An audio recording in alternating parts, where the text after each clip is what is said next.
საბერძნეთი, ხალასტრა, დილის 5 საათი. როდესაც ყველას ძინავს, ჩვენი დღე იწყება 100. ვალაგებთ წინა დღეს გამზადებულ ჩანთებს მანქანაში და მივუყვებით გზას. და ასე იწყება ჩვენი თავგადასავალი მოლუსკებზე, ეგრეთ წოდებულ მიდიებზე. დელტა აქსიოსი, ერთ-ერთი ყველაზე დიდი თევზსაჭერი პორტი სალონიკის მხარეში. პირველი მე მოვედი ვიდეოს გადაღების გულისთვის, სადაც დაველოდები დანარჩენებს, მანამდე კი გადავიღებ ლამაზ კადრებს, თუ როგორ თენდება სალონიკში.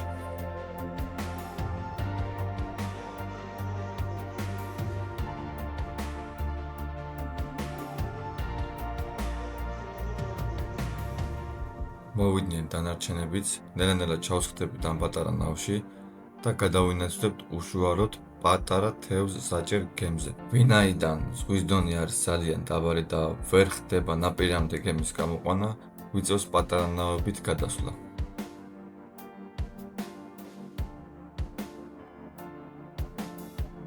აქ უკვე დავტოვებთ ნავს და გავეშურებით ზღვის სიღრმეებისკენ, სადაც დაიწყება უშუალო თავგადასავალი. ახლა შევეცდებით განახოთ რა პროცესი გადის მიდია, ვიდან ქარხნამდე იქნება სამუშაოები და ქარხნიდან თქვენთებშან. მოვედით დანიშნულების ადგილზე, სადაც უნდა მოხდეს კასრებზე ჩამოკიდებული მიდიების ამოწევა. შუა ზღვაში არის გაჭიმული 150-დან 200 მეტრამდე თოგი, რაზეც არის ჩამოკიდებული ეგრეთ წოდებული მიდიები, ხოლო ტივტივად გამოიყენება 200 ლიტრიანი პლასმასის კასრები.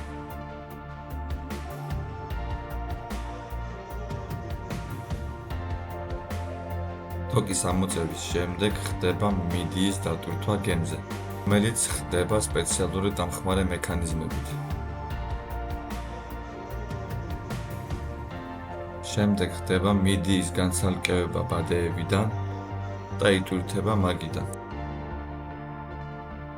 განცალკევება ხდება ასე. ამ ეტაპზე ხდება მიდიისთვის ბადეების შეცვლა ზომიდან გამომდინარე, რომელიც ყოველ 2-3 თვეში ერთხელ საჭიროებს შეცვლას. მიდიის სრულყოფილ ზომამდე მისასვლელად საჭიროა 1 წელი. ბადეების შეცვლა ხდება ასე, ნახავთ წინა კადრში, მილზე ვაცმევთ ბადეს, სადაც მოთავსებთ მიდიას. მოთავსების შემდეგ წევთ მილს ზემოთ, სადაც რჩება მიდია ბადეში. შემდეგ ხდება მისი უსაფრთხო ადგილას დადება, უსაფრთხო იგულისხმება ადგილი, სადაც მზე არ ურტყავს. რადგან მზეზე მიდიის ნიჟარა თბება, იხსნება ეძებს წყალს და იღუპება. როცა დასრულებული არის, ეს არის გამზადებული ჩამოსაკიდად. საიდანაც მერე გამოდის გარეთ ბადეებიდან და ხდება ასე. ამასობაში გამოიწერე არხი და დაგვიკომენტარე შენი აზრი. აქ უკვე მიდიით სავსე ბადეების ჩამოკიდება ხდება ისევ წყალში და საჭიროებს შემდეგ 2 თვეს, რათა მიაღწიოს ზრდასრულ ასაკს. ეს არ არის ის რომ მიდიის ვარჯიშიდან მივიდა ფართობად.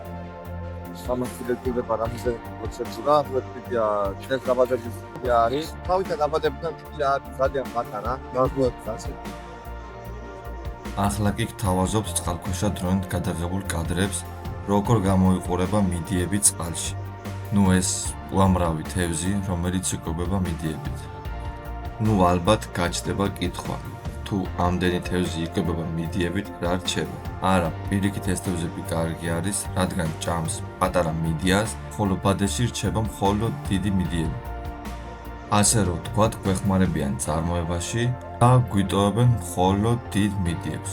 შემდეგი კითხვა, რა ხდება მიდია, როდესაც თავიდან პატარაა? ამ შემთხვევაში ეს თევზები იცვლიან ადგილს და იმყოფებიან სხვა ადგილას, როგორც გადამფრენი ფრინველები. და სრულიად უსაფრთხოა პატარა მიდიების ჩამოკიდება ამ წყლებში. არ დაგვიწყდეს არხის გამოწერა, ახლა კი გადავინაცვლოთ ქარხანაში, სადაც ხდება უშუალოდ მიდიების გასუფთავება, გადახარისხება და გამზადება, რომელიც უკვე უნდა მოვიდეს თქვენ სახლამდე.